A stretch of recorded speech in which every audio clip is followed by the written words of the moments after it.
Bismillahirrahmanirrahim. Assalamualaikum warahmatullahi wabarakatuh. Alhamdulillahirabbil alamin wa bihi nasta'in wa ala umuri dunya waddin wa ala alihi washabihi ajmain amma ba'du. Shalatan wa salaman ala habibana wa nabiyyana wa maulana Muhammadin sallallahu alaihi wasallam. Baik, saya akan kembalikan kepada moderator.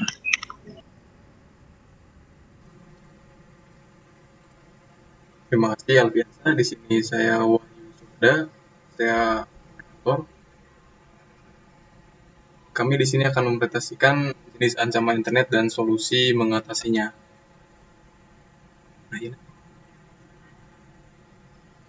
Dan kelompok kami ada saya sendiri, kemudian Waras Alianda Saputra, Emal Piansa, dan Akbar Pradika Asyari.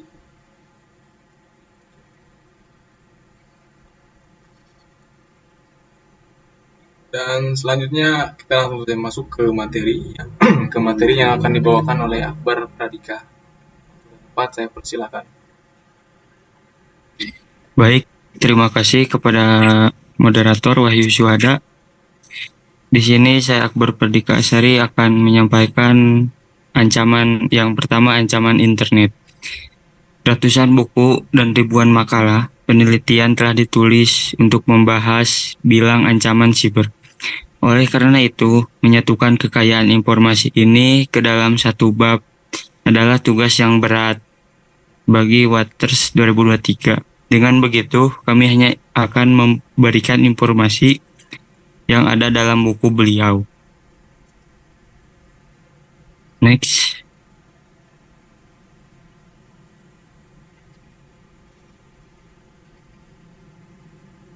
Yang pertama ada phishing attack.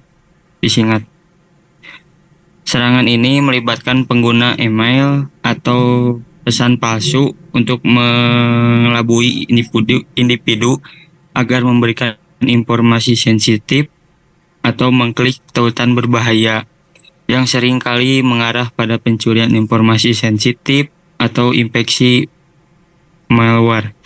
Serangan ini merupakan yang salah satu serangan terbanyak yang diluncurkan. Okay, next.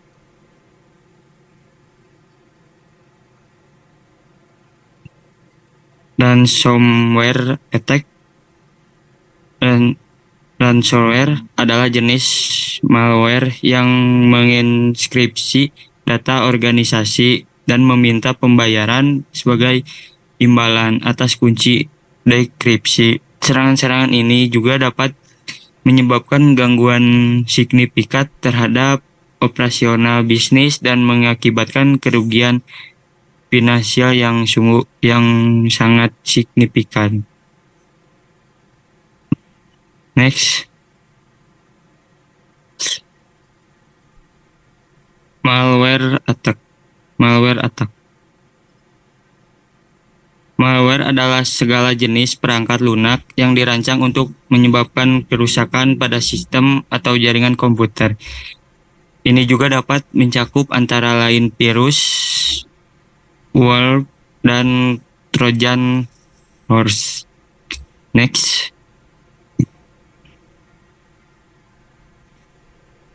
Dan yang keempat itu ada insider threats. Ancaman ini juga datang dari dalam organisasi seperti karyawan atau kontraktor yang menyalahgunakan akses mereka terhadap informasi atau sistem sensitif, baik secara sengaja maupun tidak disengaja. Dalam lingkup pribadi, ancaman ini juga datang dari keteledoran atau ketidakketahuan terhadap jenis-jenis ancaman internet yang beredar di luar sana. Next.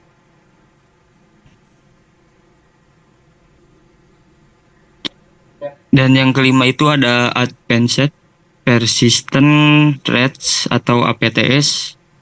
APT itu adalah serangan terkaget yang dilakukan dalam jangka waktu lama oleh penyerang terampil yang berusaha mendapatkan akses tidak sah ke data atau sistem sensitif.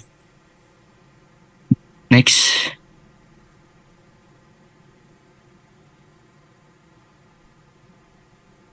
Dan yang keenam itu ada Internet of Things, IoT, yaitu serangan dengan keadaan semakin banyak perangkat yang menjadi target terhubung ke internet. Perangkat akan menjadi target bagi banyak penjahat dunia maya yang beredar di dunia ini, yang dapat mengeksploitasi kerentanan atau untuk mendapatkan akses ke jaringan atau menyebabkan gangguan. Mungkin dari saya Akbar Pradika cukup sekian untuk presentasinya, dan saya akan kembalikan ke Wahyu Syuhada sebagai moderator. Terima kasih. Baik, terima kasih untuk Akbar Pradika. Untuk selanjutnya saya serahkan kepada Marsalianda Saputra. Waktu dan tempat saya persilakan. Baik, saya Marsalianda Saputra akan melanjutkan presentasi jenis-jenis ancaman internet. Yang ketujuh ada cloud security risk.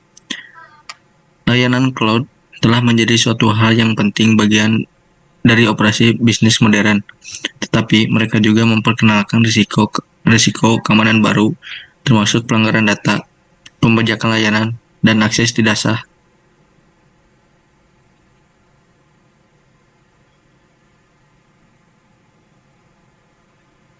Jenis ancaman internet yang berikutnya ada social engineering attack. Serangan ini melibatkan manipulasi individu untuk membocorkan informasi sensitif atau mengambil tindakan yang merugikan keamanan, seringkali menggunakan taktik psikologis.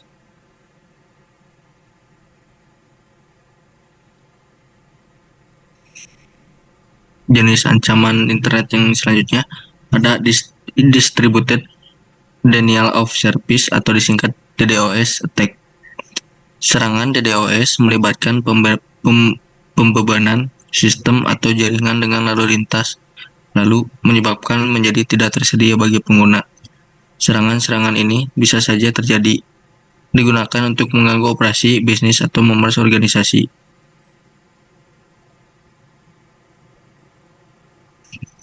Jenis ancaman internet yang terakhir ada cyber espionage.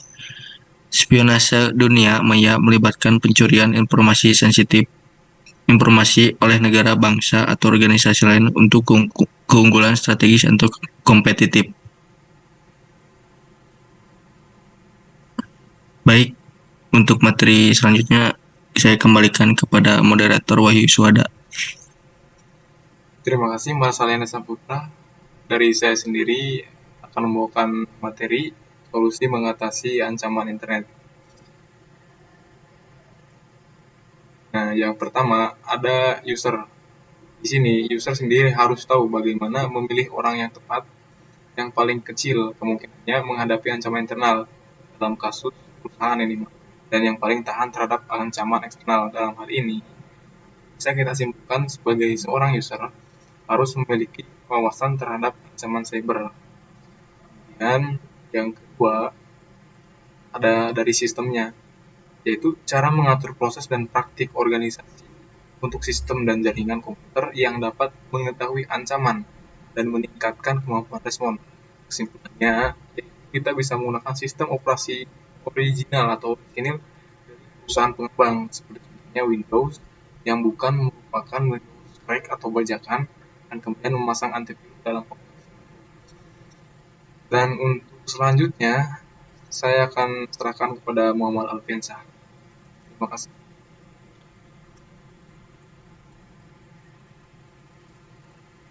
Baik, di sini saya akan melanjutkan yang ketiga, yaitu ada physical system. Bagaimana memastikan bahwa pabrik dirancang dan diimplementasikan untuk menciptakan lingkungan operasi yang memiliki ketahanan sesuai. Merupakan salah satu yang dilakukan pengembang perangkat keras untuk memerangi kejahatan cyber di era ini.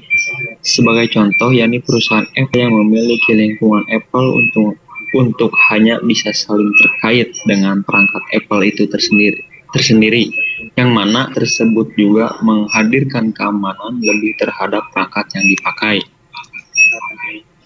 Selanjutnya yaitu yang keempat ada threat response. Bagaimana mengelola ancaman taktis melalui komputer emergency response team atau CERT dan ancaman strategis melalui pemulihan bencana. Ini dilakukan dengan cara menghubungi CERT di negara di mana kita tinggal saat kita telah merasa bahwa kita menjadi kasus kejahatan cyber. Indonesia sendiri memiliki ID CERT untuk penanganan lanjutan atau kasus cyber. Untuk menghubungi ID CERT direkomendasikan menggunakan email yang tercantum atau bisa menelpon nomor yang tercantum tersebut. Menggunakan sertakan informasi penting terkait hal yang diadukan seperti log file, URL atau link bermasalah, dan surat keterangan dari instansi atau untuk situs palsu. Baik, saya akan kembalikan kepada moderator. Terima kasih kepada Imam Fiansa sekali lagi. Dan materi yang terakhir yaitu kesimpulan. Kesimpulan dari hasil kerja kelompok kami itu teks berfokus pada jenis ancaman internet dan solusi untuk mengatasi mereka. Ancaman cyber mencakup berbagai jenis serangan seperti phishing, ransomware, malware, insider threats, APTS, serangan IoT, risiko keamanan cloud, social engineering, DDoS, dan cyber espionage. Jadi, sangat penting sekali untuk memiliki wawasan tentang jenis ancaman cyber dan menggarisbawahi pentingnya kesadaran dan tindakan proaktif dalam melindungi diri dan organisasi dari serangan cyber. Terakhir, referensi yang kami ajukan yaitu adalah dari bukunya Walter PA tahun 2023, Cybercrime and Cyber Security, diterbitkan di New York oleh CRC Press dengan Digital Object Identifier sebagai. Terima kasih atas perhatiannya. Mohon maaf bila ada kesalahan. Saya sebagai moderator menutup presentasi kami. Assalamualaikum warahmatullahi wabarakatuh. Warahmatullahi wabarakatuh.